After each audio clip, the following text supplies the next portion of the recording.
विद्यार्थी मित्रो, date of पार्टनर्समधला आपण पाहणार आहोत प्रॉब्लेम नंबर 3. इथं 4 झाला आहे बघा, तो 3 करून घ्या. प्रॉब्लेम बघा, Apte, Bhide and Chitale were partner sharing profit and losses in the proportion of their capital. Apte, Bhide and Chitale हे तिघंजण पार्टनर्स एकत्र आले होते आणि त्यांनी व्यवसाय चालू केला होता आणि त्यांचा शेअरिंग प्रॉफिट अँड लॉसेसचा प्रोपोर्शन जो आहे तो देअर कॅपिटल म्हणजे त्यांचा जो भांडवल आहे त्याप्रमाणे. आता भांडवल किती आहे बघा, आपटेचा 30,000, भिडेचा 20,000, चितळेचा 10,000. 30, 20, 10 याच्यावरून त्यांचा रेशो काढायचा आहे. म्हणजे 30, 20, 10, 4 4 शून्य गेले, राहिले 3, 2, 1 म्हणजे रेशो आला 3:2, 2:1 हा रेशो. 3:2, 2:1 आला देअर कॅपिटल प्रमाणे. क्रेडिटर्स दिलेत 15,000, bills payable 6,000, general reserve 9,000, total liabilities 90,000. आणि ॲसेट या ठिकाणी दाखवलेत बघा, cash on hand 6,500, bills receivable 7,500, stock 11,000, debtors 12,000 minus RDD 2,000, total debtors 10,000, investment 17,000 and land and building 38,000, total of asset 90,000. अशा प्रकारचे बॅलन्स शीट 31 मार्च 2015चे आहे आणि ही तिन्ही पार्टनर्स असताना आहे. 31 मार्चला क्लोज झाल्यानंतर नव्याने फायनान्शियल इयर चालू झाला, आर्थिक वर्ष चालू झाला 1 एप्रिलला. 1 एप्रिल 2015ला सुरू झाला आणि व्यवसाय सुरू असताना एप्रिल महिना गेला, मे गेला, जून गेला, जुलै गेला आणि 1 ऑगस्टला या 3 पार्टनर्समधला एक पार्टनर्स मृत पावला, मरण पावला, डाईड झाला. कोण? Chitale died on 1 August 2015. म्हणजे हा व्यवसाय चालला किती? 4 महिने, एप्रिलपासून जुलैपर्यंत. 1 ऑगस्टला तो मेला पार्टनर्स. मग मेल्यानंतर तो डाईड झाल्यानंतर, मरण पावल्यानंतर आता नव्याने पुन्हा व्यवसाय चालू होईल, नव्याने बॅलन्स शीट निर्माण होईल आणि जो मृत पावलेला आहे, मरण पावलेला भागीदार आहे त्याच्या वाट्याला ह्या भागीदारी संस्थेतील भागीदारी पार्टनरशिप फर्ममधला हिस्सा जो काय, वाटा जो आहे, अमाऊंट काय असेल ती त्याला मिळाली पाहिजे. म्हणून या ठिकाणी आपण आता 4 महिन्यांनीच हे जे हिशोब आहे ते क्लोज करतो आणि नवीन बॅलन्स शीट सुरू करतो. तर इथे म्हटलेलं the following adjustment we are made in the books. हे जेव्हा एकत्र आले, भागीदारी संस्था सुरू केली, त्यावेळेला त्यांनी जो काय पार्टनरशिप डीट तयार केलेला आहे त्या डीटनुसार, कायद्यानुसार जे काय ॲडजस्टमेंट आहे ते या ठिकाणी दिलेले आहेत. बघा, the market value of the stock was ₹10,000. आता इथे मार्केट व्हॅल्यू म्हणजे बाजारी मूल्य, स्टॉक बाजारी मूल्य जो आहे म्हणजे स्टॉकचा मूल्य 10,000 आणि इथं दाखवलेला 11,000 म्हणजे 1,000 कमी झाला. आता आपण डायरेक्ट सोडवायला सुरुवात करतोय. पहिला लिहायचा कॅपिटल, पार्टनर्स कॅपिटल अकाउंटच्या क्रेडिट साईडला by balance brought down 30 Apte, 20 Bhide, Chitale 10. आपटेचा कॅपिटल 30,000, 30,000, भिडे 20,000 आणि चितळे 10,000. त्याच्यानंतर रिझर्व वाटतं आपण, जनरल रिझर्व 9,000 तिन्ही पार्टनर्सला वाटायचा आहे. राखीव निधी बाय जनरल रिझर्व. आता जनरल रिझर्व वाटताना किती आहे तो? 9,000 आहे, 9,000. तर 9,000 या रेशोप्रमाणे वाटायचा आहे 3:2, 2:1. त्यासाठी वर्किंग नोट करतोय.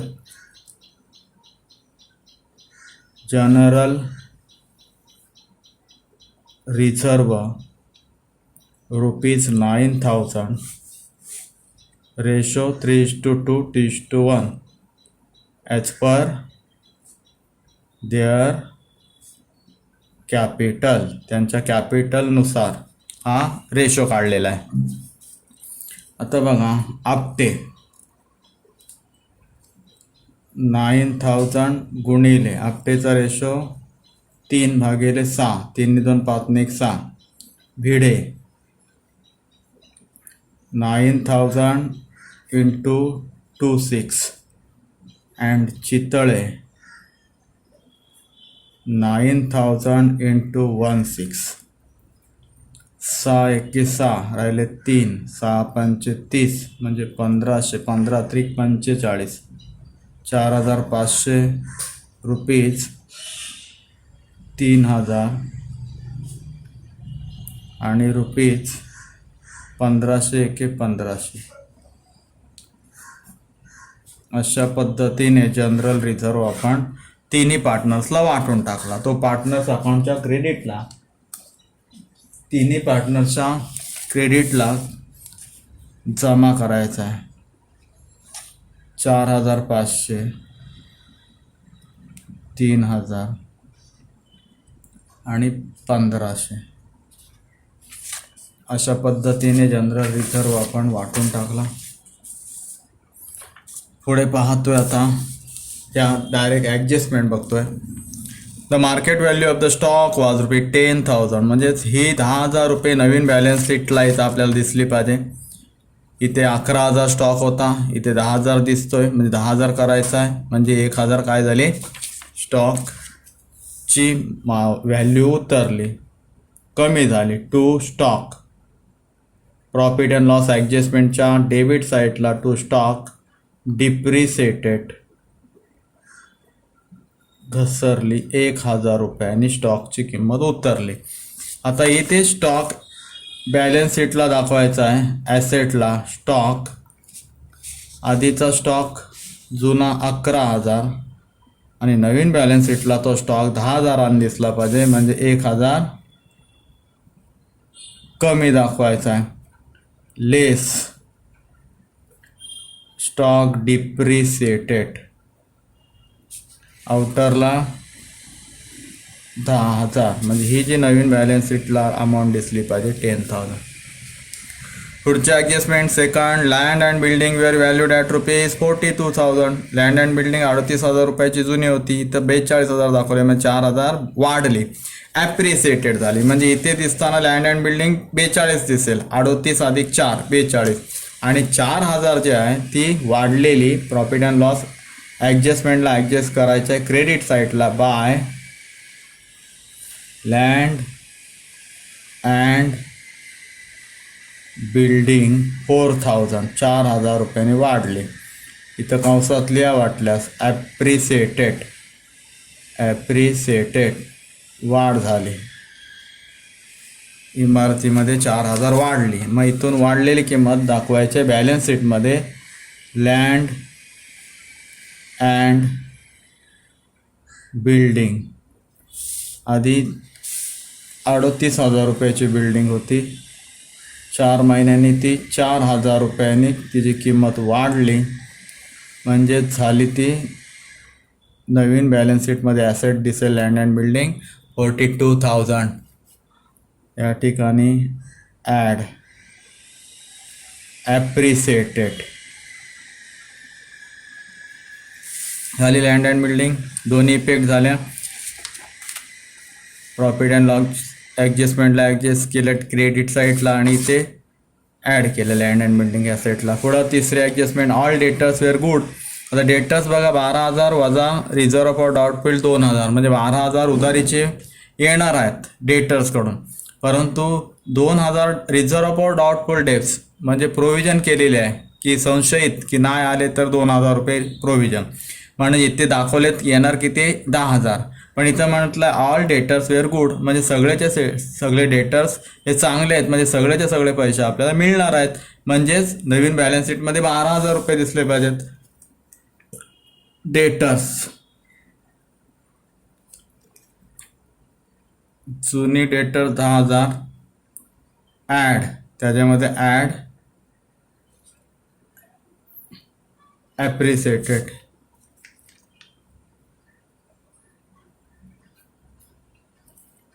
2,000 रिझर्व फॉर डाऊटफुल डेट्स आहेत ते रद्द करायचे आहेत, म्हणजेच 12,000 रुपये हे डेटर्स दिसतील. आणि हे 2,000 रुपये ॲप्रिसिएटेड प्रॉफिट अँड लॉस ॲडजस्टमेंटच्या क्रेडिट साईडला बाय डेटर RDD ॲप्रिसिएटेड वाढले 2000. आणि दोन इफेक्ट, एक इथे प्रॉफिट अँड लॉस ॲडजस्टमेंटला आणि एक बॅलन्स शीटच्या ॲसेट साईडला. पुढे चौथी adjustment, investments were valued at ₹15,000. गुंतवणूक 15,000 रुपये किमतीची होती ॲडजस्टमेंटमध्ये, आणि इथे दाखवलं आहे इन्व्हेस्टमेंट 17,000 आधीची. म्हणजे काय झाली, 2,000 रेड्यूस झाली, कमी झाली. म्हणजे इन्व्हेस्टमेंट जी 15,000 आहे ती बॅलन्स शीटच्या ॲसेट साईडला किती दिसेल, 15,000. आणि त्यातला जो फरक आहे 2,000चा तो कुठं दिसेल, कमी झाला आहे. इन्व्हेस्टमेंट कमी झाली म्हणजे कुठं, प्रॉफिट अँड लॉस अकाउंटच्या डेबिटला टू इन्व्हेस्टमेंट डिप्रिसिएटेड किंवा रेड्यूस 2,000 रुपयांनी डिप्रिसिएट झाली. म्हणजे इन्व्हेस्टमेंट उतरली, इन्व्हेस्टमेंटची व्हॅल्यू उतरली. दाखवताना इन्व्हेस्टमेंट दाखवायचं ॲसेटला, इन्व्हेस्टमेंट जुन्या बॅलन्स शीटमध्ये 15,000 वजा उतरली म्हणजे डिप्रिसिएटेड झाली, रेड्यूस झाली 2,000 रुपयांनी. 17,000 होती आधी, 17,000 वजा 2,000 बरोबर नवीन बॅलन्स शीटमध्ये दिसेल ॲडजस्टमेंटमधला फिगर 15,000. पुढे goodwill to be valued at 2 times the average profit of the last 4 years. No goodwill account be shown in the books of the firm. Goodwill to be valued at 2 times the average profits of the last 4 years. शेवटच्या 4 वर्षाचा profit आता कुठं दिला बघा, हा इथं दिला profit wear. पहिल्या वर्षाचा 9,000, दुसऱ्या वर्षाचा 9,000, तिसऱ्या वर्षाचा 8,000, चौथ्या वर्षाचा 10,000, असं 4 वर्षाचा प्रॉफिट दिलेला आहे. आणि तो 4 वर्षाचा प्रॉफिट ॲव्हरेजनुसार आपल्याला काढायचा आहे. आणि जो ॲव्हरेज येईल तो गुडविल, आणि तो गुडविल तिघांना वाटून टाकायचा आहे. आणि वाटल्यानंतर no goodwill accounts be shown in the books of the firm. आणि तो वाटल्यानंतर गुडविल बॅलन्स शीटच्या ॲसेट साईडला न दाखवताना तो बुक्समध्ये कुठेही दिसला नाही पाहिजे. म्हणजे तो रिटर्न ऑफ करून टाकायचा आहे, म्हणजेच तो डेबिटला आपल्याला या ठिकाणी दिसेल. आता गुडविलची आपल्याला वर्किंग नोट करायची आहे. गुडविलची वर्किंग नोट, या ठिकाणी गुडविलची वर्किंग नोट करतोय मी.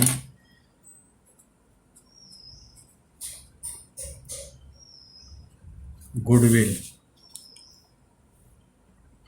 Average profit of the last 4 years. Average profit of last 4 years. शेवटच्या 4 वर्षाचा प्रॉफिट घ्यायचा आहे, त्याचा ॲव्हरेज काढायचा आहे. पहिल्या वर्षाचा 9,000, first year profit 9,000, second year profit ₹9,000, third year profit ₹8,000, and fourth year profit चौथ्या वर्षाचा प्रॉफिट 10,000. टोटल करायचे आपल्याला या ठिकाणी 36,000. गुडविल झाला 36,000. आता 36,000 4 वर्षाचा आपल्याला ॲव्हरेज काढायचा आहे. म्हणजेच 36,000 भागिले 4 म्हणजेच ₹9,000. हा झाला गुडविल. गुडविल किती रुपयाचा झाला, 9,000 रुपयाचा. गुडविल ₹9,000. आता हेच 9,000 आपल्याला काय करायचे आहेत, तिघांना पार्टनर्सला वाटायचे आहेत. तर इथं घ्यायचे आहेत गुडविल ₹9,000. आता हे वाटायचे आहेत, पहिला आपटेला, दुसरा भिडेला आणि तिसरा चितळेला 9,000 9,000 9,000 गुणिले गुणिले गुणिले सूत्र आपलं रेशो 3:2 2:1 म्हणजे 3/6 2/6 1/6 म्हणजे ह्याप्रमाणेच सेम 4,500 3,000 भिडेला आणि चितलेला 1,500 टोटल 9,000 रुपये अशा पद्धतीने आपण वाटले गुडविल. तर गुडविल त्या अकाउंटमध्ये आपल्याला घ्यायचे आहेत. Goodwill by goodwill partners capital क्रेडिटला करायचं आहे 4,500. गुडविल 3,000 भिडेच्या खात्यात जमा होतील. गुडविलचे 1,500 रुपये हे चितळेच्या अकाउंटला क्रेडिट होतील. इथं म्हटलेलं आहे no goodwill account be shown in the books of the firm. म्हणजे इथं जर ही लाईन दिली नसती तर गुडविल आपल्याला कुठं दाखवता आला असता ॲसेट साईडला, परंतु तो दिसणार नाही, अकाउंटच्या पुस्तकात दिसणार नाही. म्हणजे तो रिटर्न अप करायचा आहे. म्हणजे काय करायचं आहे, पार्टनर्स कॅपिटलच्या डेबिट साईडला गुडविल आपटेला आणि भिडेला वाटून टाकायचं आहे. आता इथे बघतोय goodwill return up, goodwill return up करून टाकतोय 9,000 रुपयाचा. दोघांनाच रिटर्न अप करायचा. कोण, आपटे आणि दुसरा कोण आहे, भिडे. 9,000 9,000 गुणिले गुणिले आणि त्यांचं रेशो काय येईल, पहिला 3:2 रेशो 3:2 म्हणजे 3/3 ने 2 5 2/5 म्हणजेच येईल 1,800 18,354 म्हणजे 5,400 1,800 गुणिले 2 म्हणजे 3,600. हे झाले 9,000 आपण गुडविल रिटर्न अप केला. 54 आणि 3,600. या ठिकाणी आपटेला 5,400 आणि भिडेला 3,600 गुडविल रिटर्न अप केला. गुडविल गायब झाला. पुढे चितले शेअर 6वी ॲडजस्टमेंट बघा. चितले shares of the profit upon his death was to be calculated on the basis of average profit of last 2 years. शेवटचे 2 वर्ष, तिसरा आणि 14 वर्ष, लास्ट 2 years, या 2 वर्षाचा प्रॉफिट त्याचा ॲव्हरेज काढायचा आहे. म्हणजेच जो काय प्रॉफिट येईल तो प्रॉफिट वर्षाचा प्रॉफिट असेल आणि तो प्रॉफिट 4 महिन्याचा व्यवसाय चालला म्हणजे 4 महिन्याचा काढायचा आहे. आणि मग चितलेला त्याचा किती हिस्सा आहे ते तो आपल्याला या ठिकाणी बघायचा. आता आपण या ठिकाणी वर्किंग नोट करतोय. Chitale share of profit adjustment number 6वी. चितळे शेअर ऑफ प्रॉफिट, चितलेचा प्रॉफिटमधला हिस्सा आपण काढतोय. Average profit of last 2 years तो कसा काढायचा आहे, ॲव्हरेज प्रॉफिट काढायचा आहे. Average profit of last 2 years. Last 2 years 8,000 आणि 10,000 म्हणजे तिसऱ्या वर्षाचा प्रॉफिट जो आहे, थर्ड इयर प्रॉफिट ₹8,000 आणि फोर्थ इयर प्रॉफिट ₹10,000 टोटल 18,000. त्याचा आपल्याला ॲव्हरेज काढायचा आहे. ॲव्हरेज प्रॉफिट 18,000 भागिले 2 बरोबर ₹9,000. हा झाला प्रॉफिट इयरली, वर्षाचा 9,000. आपल्याला व्यवसाय किती चालला, 1 एप्रिलपासून 1 ऑगस्टपर्यंत 4 महिने. आपल्याला 4 महिन्याचा काढायचा आहे average profit for 4 months. Profit for 4 months 9,000 into 4 divided by 12 is equal to ₹3,000. म्हणजे हा जो प्रॉफिट आहे 4 months प्रॉफिट, इथं 4 months प्रॉफिट ₹3,000. आणि हा 3,000 आता तिघांना वाटायचा आहे. Apte, Bhide and Chitale. Apte, Bhide and Chitale. 3,000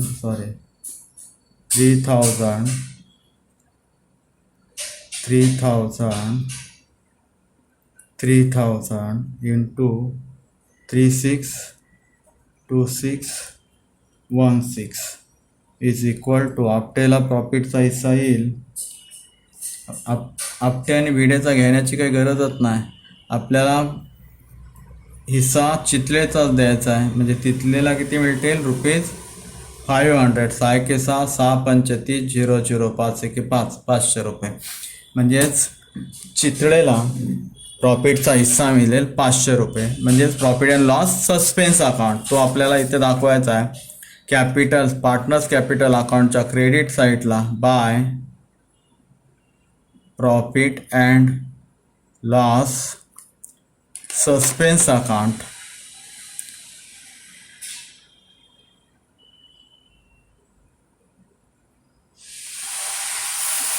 ₹500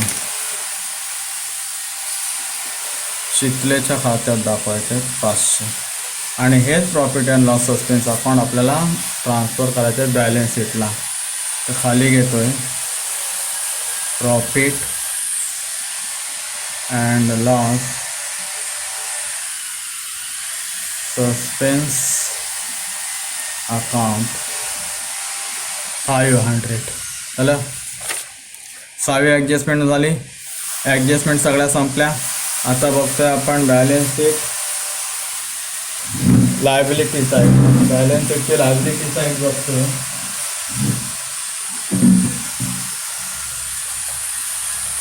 creditors 15,000, creditors 15,000, bills payable 6,000,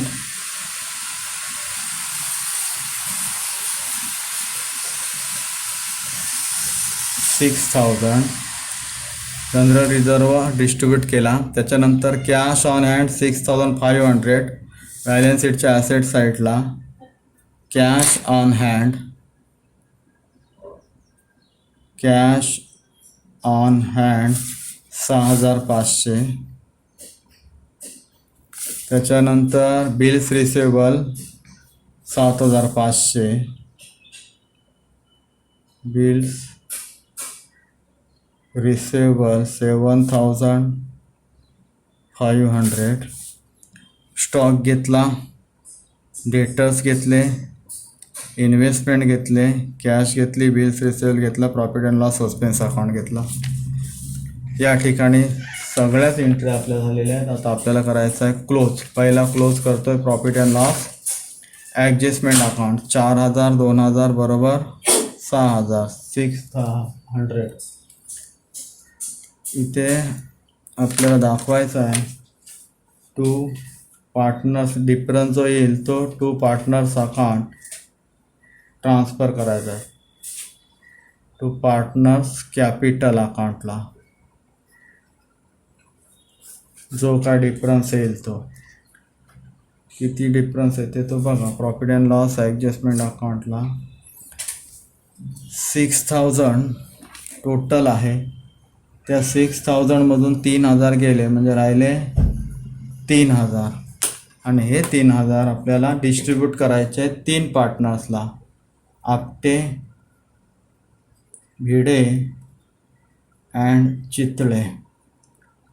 3000 गुणिले 3/6, 3000 गुणिले 26 अँड 3000 इंटू 16 म्हणजे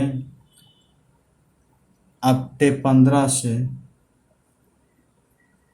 भिडे 1000 आणि चितळे 500. हेच ट्रान्सफर करायचे आहेत प्रॉफिट लॉस ॲडजस्टमेंट अकाउंटचे अमाऊंट जे ट्रान्सफर करायचे आहे पार्टनर्स कॅपिटल अकाउंटला. म्हणजे partners capital account debit to profit and loss adjustment account debit to partners capital account. इथं by profit and loss adjustment account Apte 1500,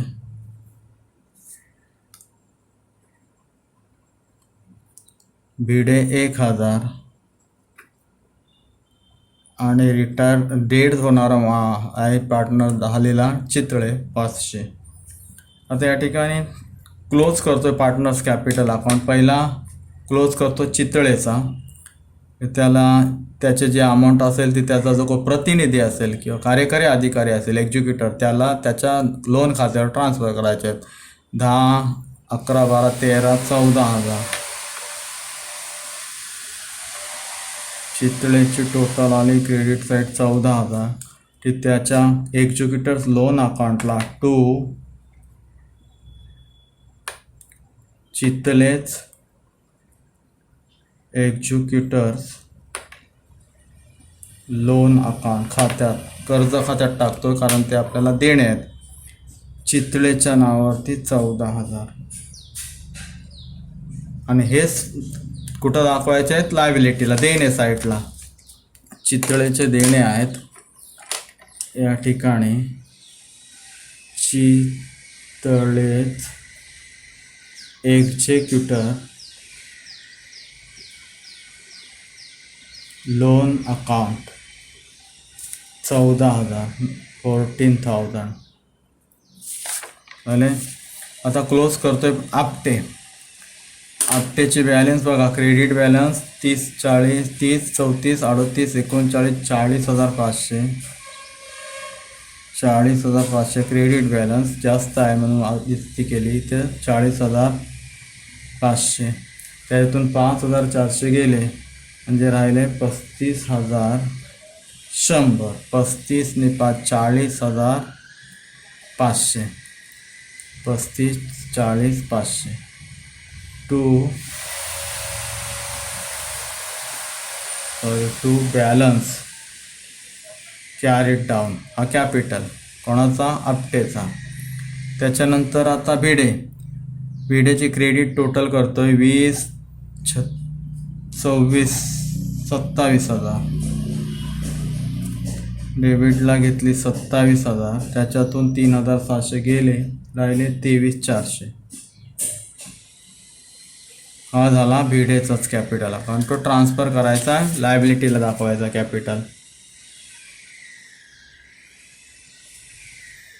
capital account Apte आणि भिडे. आपटेचा 35,100 आणि भिडेचा 23,400. आता आपल्याला क्लोज करायचे बॅलन्स शीट. बॅलन्स शीटची ॲसेट साईड बघा 10,000, 42,000, 12,000, 15,000, 6,500, 7,500, 500, 93,500, 93,500. लायबिलिटीज बघा 15,000 क्रेडिटर बिल्स पेबल 6,000. चितलेच एक्झिक्युटर लोन अकाउंट 14,000.